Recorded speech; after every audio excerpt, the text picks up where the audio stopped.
Uranus in the first house is unique. It wants to break the mold. Sometimes it can be rather spontaneous, unpredictable, even revolutionary.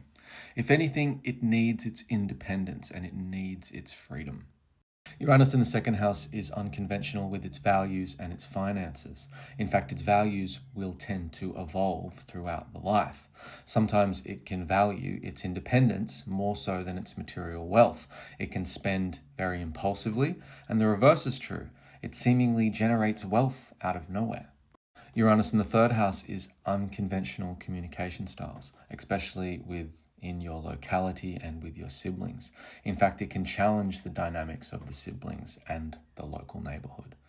It communicates in such a way that is very original. Turns of phrase, vernacular can be evolving throughout the life and challenging the status quo of what should be said and when it should be said. Uranus in the fourth house can mean that the sense of belonging can radically change and evolve over the life.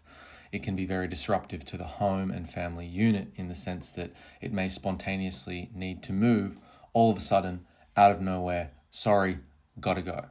And this can obviously disrupt some of the dynamics of that private world. That private world is very important, but it needs independence. Uranus in the fifth house is creative liberation. It's very important that it has independence and freedom and a critical eye for what it creates. Its self-expression is non-negotiable. It is non-traditional. It's not the best placement for gambling.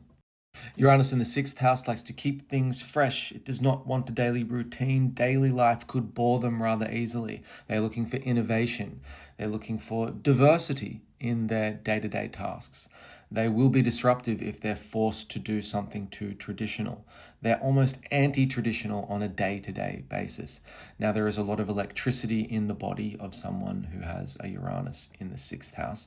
It's very important that they listen to their body and listen to those signals, because sometimes sickness, accidents, illness can just catch up with them out of nowhere before they even realize. I'm going to keep this short and sweet and do the next 6 houses in the next video. Now, if you've got harsh or easy aspects to your Uranus in any of these houses, you may or may not have found this relatable.